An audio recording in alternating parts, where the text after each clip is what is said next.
In this video, I'll share my advice on things important to think about and do before you leave Basecamp.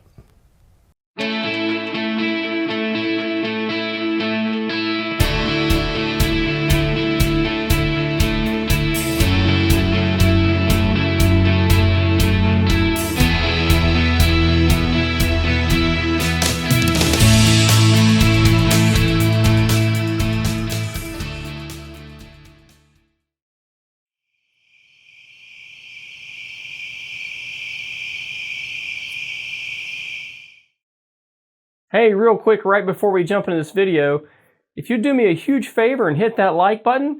Also, thank you for subscribing to this channel. If you'd like to be notified of future videos, please hit that bell icon. Have a great day and enjoy this video.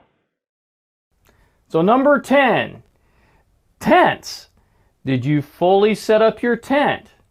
Is the rain fly in good shape? Are there any holes in the tent body? Remember, there's going to be a lot of mosquitoes. And do the zippers work? Do they close all the way? For number 9, stoves. You'll likely be using MSR Whisperlight stoves.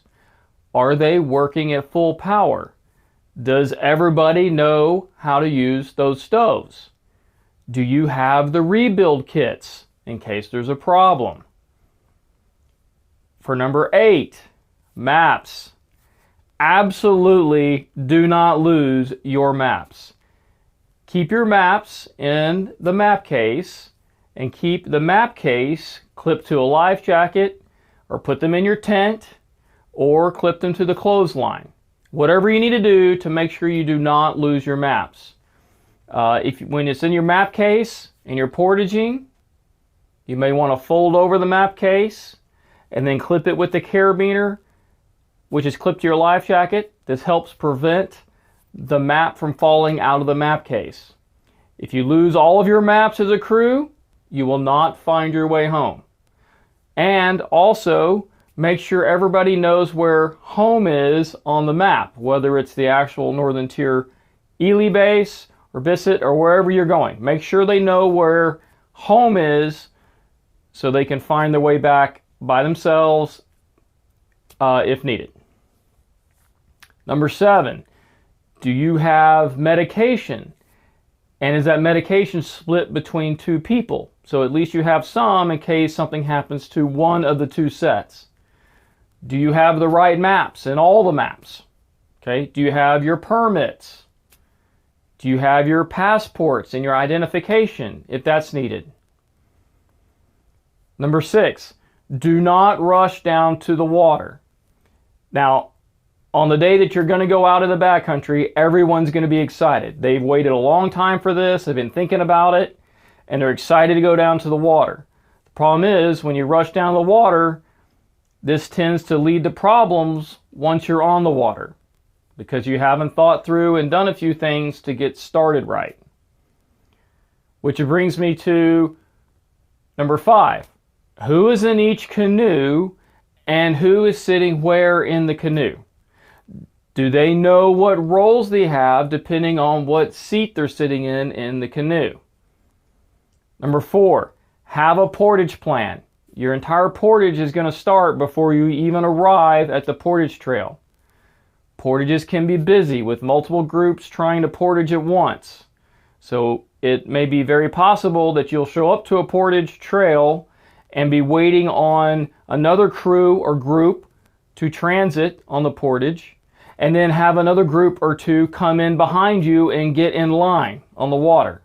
So you want to be efficient and move everything in one transit, and so having a portage plan will help out a lot. So part of that is by canoe. In that canoe, who is carrying the actual canoe? Okay, who's carrying the whale bag? Who's carrying the other bags in the canoe, like the food bag, or the kettle, or the fishing gear, the paddles? Who's taking care of all that? Whoever's carrying the canoe will not be able to carry paddles or anything in their hands because they'll need their hands to balance the canoe. If needed, for whatever reason, if you have a crew less than 9 or for whatever reason, the person carrying the canoe can carry a bag as long as it's, I would recommend as long as it's light. So like the kettle or a food bag when it gets later on the trip and it doesn't weigh very much, the fishing gear, they can carry something and the canoe at the same time, okay? Again, the goal for portaging should be for your crew to quickly and efficiently move everything in one transit, okay? Start slow, go slow, and then become a well-oiled machine. All right, number 3, on the departure side of the portage, so you've already transited the portage, you're back in the water, ready to leave. Before everybody leaves, okay, while you have your group huddled up there, while you're in the boat, count off the number of bags you have in the canoe and the number of people, okay? You don't want to find out later that you left something behind, okay? Number 2, most people don't figure this out until into their trip.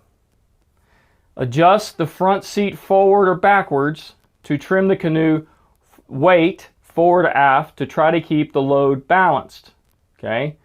Also, if you're taller and have longer legs, you'll likely need to move the front seat all the way back. So, do that at the beginning. That'll help.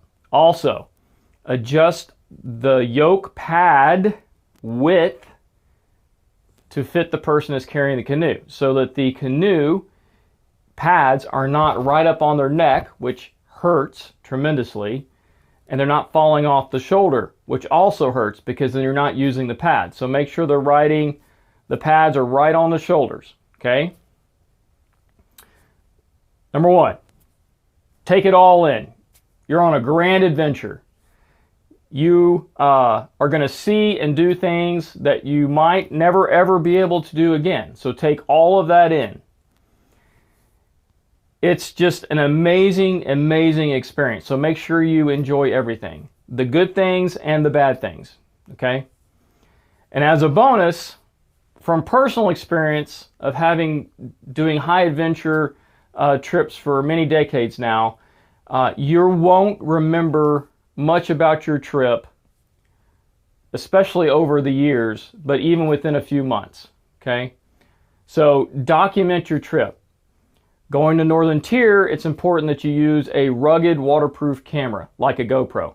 You do not want to use your phone. It will get trashed, okay?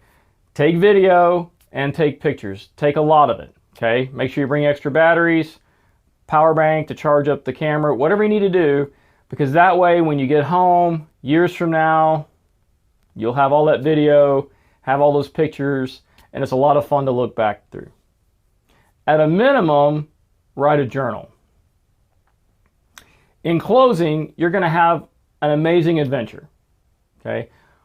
Make sure you watch the other videos about Northern Tier to help you be prepared. Ask Northern Tier questions, okay? Learn from your interpreter. Every night, I'd highly recommend that you have a group meeting around dinner time so you can discuss how the day went and you can figure out what you need to get better at. Okay, so in those first few days, that very well could be a discussion about paddling, which route should you take, but then also a lot of discussion about portaging, okay? So there's my advice on things to do. Didn't really intend for it to be a top 10 list, but that's kind of what it was. So here at the very end, I just want to say, have an amazing journey and have a blessed trip. Hey, I really hope you enjoyed watching this video. If you'd like to support this channel, remember, please subscribe to this channel, tell your friends about it. Thanks for hitting that like button. Everything here is free. I want to give back to the community. I want to give to you everything here for free. I've been out in the outdoors for a long, long time, and it's great that I can be able to give all this information to you. That is what's most important to me. If you would like to give back, I do have a GoFundMe page set up, and you can follow the link. And if you'd like to, if you're a youth with your parents' support, I would gladly accept your donations. Thank you and have a blessed day.